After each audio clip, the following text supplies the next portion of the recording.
આપણી પસંદગી જ આપણને મળે છે।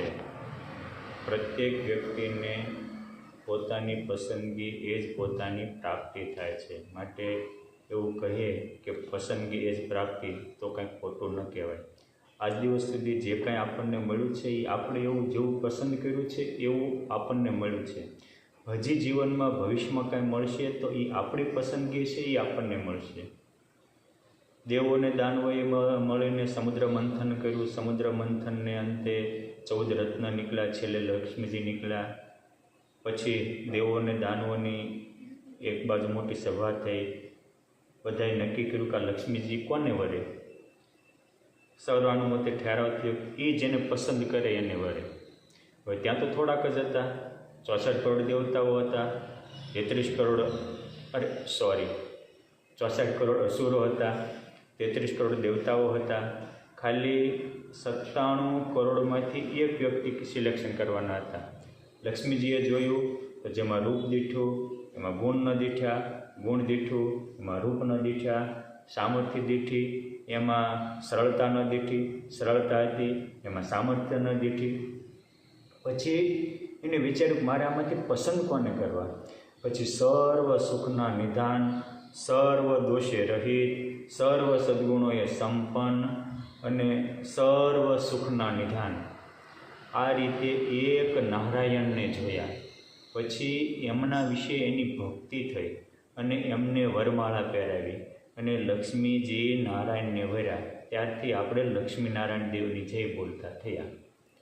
સ્વામિનારાયણ ભગવાન મધ્યના 10મા વચનામૃતમાં એવું કહે છે કે લક્ષ્મીજીએ જે રીતે ભગવાનને પસંદ કર્યા એ જ રીતે આપણે જો સર્વ સદ્ગુણે સંપન્ન, સર્વ સામર્થ્ય યુક્ત, સર્વ સુખના નિધાન અને સર્વ દોષે રહિત એવા પુરુષોત્તમને જાણશું તો આપોઆપ લક્ષ્મીજીની પેઠે ભક્તિ ભગવાનમાં થશે।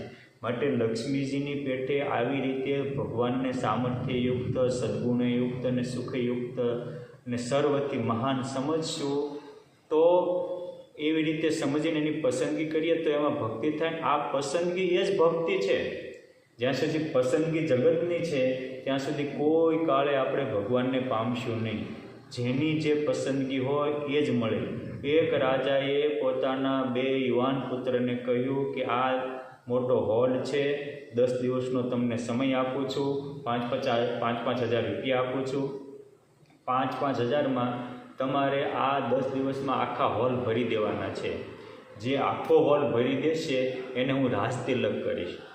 મોટા દીકરાને તો એમ થયું કે કઈ મોટી વાત છે, પણ મોટો હોલ હતો, 5,000 રૂપિયા હતા અને 10 દિવસનો સમય હતો, આખો ભરવાનો હતો, કઈ વસ્તુથી ભરું તો આખો ભરાય। આવું વિચારી અને મોટા કુંવરે આખા ગામનો, આખા નગરનો કચરો હતો, કચરો બધું એને હોલમાં ભરી દીધું અને 7 દિવસમાં તો હોલ આખો શિકાર ભરીને પછી તાળું મારીને અહીં મૂછો કરતો ફરવા માંડ્યો કે ગાદીનો અધિકારી તો બંધો છે, કેમ છે મેં તો આખો હોલ ભર્યો છે। પછી નાનાએ તો કંઈ નાખવાનું શરૂ નથી કર્યું। 10 દિવસ પૂર્ણ થયા, રાજા પોતાના મંત્રીમંડળ, પ્રધાનમંડળ સાથે જોવા ગયા। મોટા દીકરાનો હોલ ખોલ્યો તો એ 10 દિવસનો આખા ગામનો ગટર ગંધાતી કચરું હતું તે જ્યાં ખોલ્યું ત્યાં વગર કોલોફ્રોમ લાગી ગયું। રાજાને દુર્ગંધ એટલે કે બાપુજી શરત એટલી હતી કે આખો હોલ ભર્યો એને ગાદી મળે। આખો ભર્યો છે કે નહીં? નાનાએ કાંઈ નાખ્યું નથી કે માટે ગાદીનો અધિકારી હું છું। પછી રાજા પ્રધાનમંડળ સાથે નાના દીકરાના હોલમાં ગયા તો નાના દીકરાએ તો આખો હોલ સાફ રાખ્યો હતો, સરસ મજાના દીવડા પ્રગટાવીને પ્રકાશ કર્યો હતો, સરસ મજાના અત્તર છાંટીને સુગંધથી ભર્યું હતું, ઓલી પુષ્પના હારપત પાથરીને કોમળતા પણ કરી હતી, ગાદી ટીક્યા બિછાવ્યા હતા। અંદર કે આવો બાપુજી આવો, બહુ પ્રેમથી વિનમ્ર ભાવે કહ્યું। ત્યારે રાજા કહે છે પણ બેટા મારો પ્રશ્ન છે, મેં તમને આ પૈસા આપ્યા હતા 10 દિવસમાં હોલ ભરવાનું, કેમ ભર્યો નહીં? બાપુજી મેં એક વસ્તુથી નથી ભર્યો, 3 વસ્તુથી આ હોલ ભર્યો છે। જો આ વાંચી દો તો અંધારો હોલ છે, મેં એમાં પ્રકાશ પાથરી અને દીવાઓ કરીને અંજવાળાથી આ હોલ ભર્યો છે, મેં અત્તર છાંટીને સુગંધથી હોલ ભર્યો છે અને પુષ્પો પાથરી અને શણગારી અને શણગાર અને સરળતાથી પણ હોલ ભર્યો છે। નાના દીકરાની આવી નમ્રતા અને આવી ઉત્તમ પસંદગી જોઈ અને રાજાએ તરત એને તિલક ચાંદલો કરી આપ્યો અને રાજગાદીનો અધિકાર બનાવ્યો. આ જ રીતે જો આપણે પુરુષોત્તમ નારાયણને પામવું હોય તો હંમેશા સારાની પસંદગી કરશું તો જ શ્રેષ્ઠ પ્રાપ્તિ થશે. પસંદગી ભોગની કરવી કોઈ દિવસ ભગવાનનો ભેટો થાય નહીં. માટે સુખિયા થવું હોય તો પસંદગી જીવનમાં પુરુષોત્તમ નારાયણની કરજો. આપણો જન્મ જગતમાં સારા નહીં, પુરુષોત્તમ નારાયણને પ્યારા થવા સર્જાણો છે. આપણો જન્મ ભોગ ભોગવીને ભોગવવા માટે નહીં, ભગવાનને ભજીને જીવનને સાર્થક કરવા માટે સર્જાણા છીએ. આપણે ભોગ ભોગવવા એ તો જન્મ ભોગવવા જેવું છે. અને જો મૂર્તિમાં વૃત્તિ ખેંચાણી તો એને કોઈ ન શકે તાણી.